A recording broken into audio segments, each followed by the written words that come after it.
Good morning, it's 6 a.m. GMT and you're listening to the Starr Breakfast News with me, Nanama Acquah.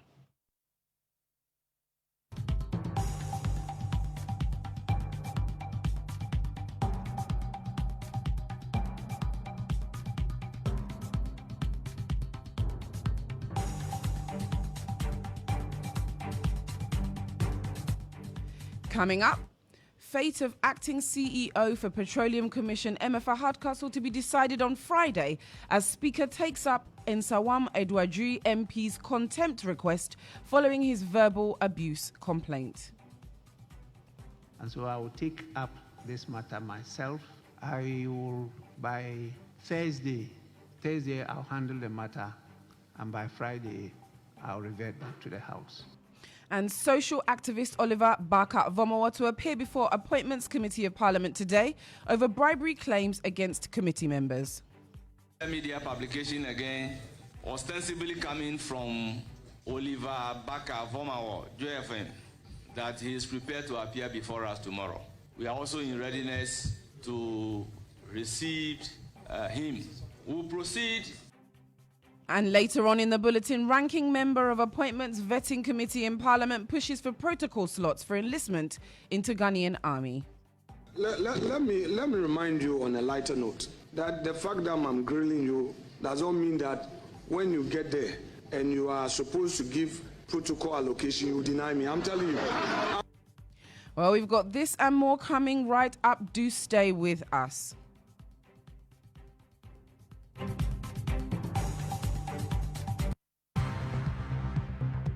Starr News is coming to you live on Ultimate 106.9 FM in Kumasi, Empire 102.7 FM in Takrady, Zeps 95.9 FM in Zebila, Nissim 100.1 FM in Lamshao, My Star Radio in the USA, also live on Facebook on Starr 103.5 FM and on starfm.com.gh around the world.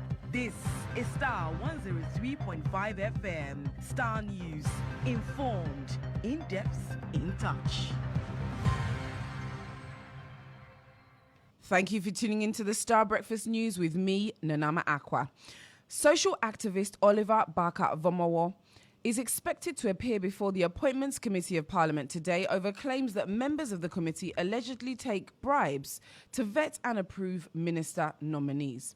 This follows summons by the committee over a Facebook post by Barker-Vomawa accusing the committee of soliciting money from the said ministers to secure their approval. Now, chairman of the committee, Bernard Ahiafour, strongly denied the allegations, describing them as baseless and a direct attack on the integrity of the committee. Our attention is drawn to the media statement by Oliver Barker-Vomawa to the effect that, one, the majority members of the appointment committee have been demanding money before approving the nominees, and the chairman must submit himself to oral. Let me place on record that I am ever ready to submit myself to oral. The second aspect was to the effect that all the committee members are taking money from the nominees before vetting and approval. This morning, instead of starting vetting at least by 10 o'clock, we recall into a conclave to deliberate on this issue. We need to stop certain attitude. So therefore, I, Bernard Ahiafour, First Deputy Speaker of Ghana's Parliament and the Chairman of the Vetting Committee, wants to place it on record that myself and the committee members do not demand money from any nominee before vetting and approval. He also directed Oliver Barker-Vomawa to appear before the committee today to substantiate his claims. I will therefore direct the clerk of the committee to invite Oliver Barker-Vomawa to appear before the committee tomorrow at 10 before noon to provide evidence of Bernard Ahiafour, the chairman of the vetting committee, or any member of the vetting committee, to back his claim that we demand money from the nominees before vetting and approval. Clerk of the committee, I so direct. When he failed, then we can invoke the powers of the committee under Article 103 and our own standing order 134, I so direct. Still in Parliament, the ranking member of the Appointments Committee of Parliament, Alexander Afenyo-Markin, is pushing for protocol slots for enlistment into the Ghanaian army. According to him, his hard-hitting questions directed especially at the Defence Minister-designate shouldn't deny him slots. Here are excerpts of the vetting which took place on Tuesday. Let me remind you on a lighter note that the fact that I'm grilling you does not mean that when you get there and you are supposed to give protocol allocation, you deny me. I'm telling you, you cannot, because yes, there is, and committee members benefited. Yes, there is something like that. When I was a defense committee member, your ranking, your members benefited. I am saying it on authority. They did. And they even had more than with the MPP members. They did. I'm not. That's a fact. Kennedy Japan was the chair of the Defense and Interior Committee. They benefited. So I'm telling you that when you are giving, don't think that because I grilled you, you will not allocate. Honorable ranking member. I did. Honorable ranking. Now, Speaker of Parliament Alban Bagbin has intervened in a public tussle between Nsawam Edwadri MP Frank Anodompre and acting CEO for the Petroleum Commission, Emefa Hardcastle. The move by the Speaker follows an application by the Minority Chief Whip Frank Anodompre for the Petroleum Commission boss to be referred to the Privileges Committee for publicly hurling insults at him. The incident, which has since gone viral on social media, happened during the vetting of Defence Minister-designate Dr. Edward Omani-Boama. Here's Mr. Anodompre making his submission on the floor of the House. I was surprised the attitude she put out. So I am respectfully bringing this to your notice and further invite you to pending the formation. I'm fully aware we have not constituted our committees. So pending the formation of the Privilege Committee, Speaker, I am inviting you and making pleadings to you. And I know you are one person, you are very passionate about Parliament and the respect that we should command in society as an arm of government. I'm humbly inviting you to make consequential orders and to ensure that this matter is dealt with ultimately. I am a man who respects womanhood. So in the face of extreme provocation, I just kept my calm, I kept my cool and walked away.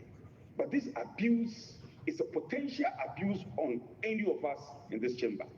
And I invite my colleagues to speak in corroboration, speak in support of this action that I'm inviting Speaker to do.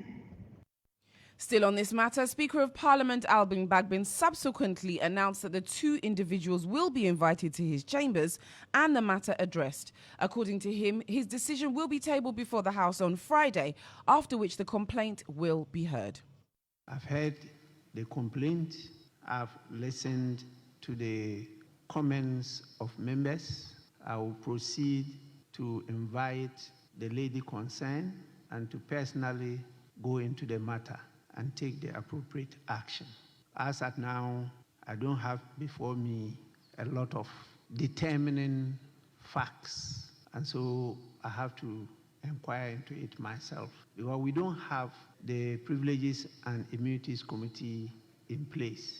And so I will take up this matter myself.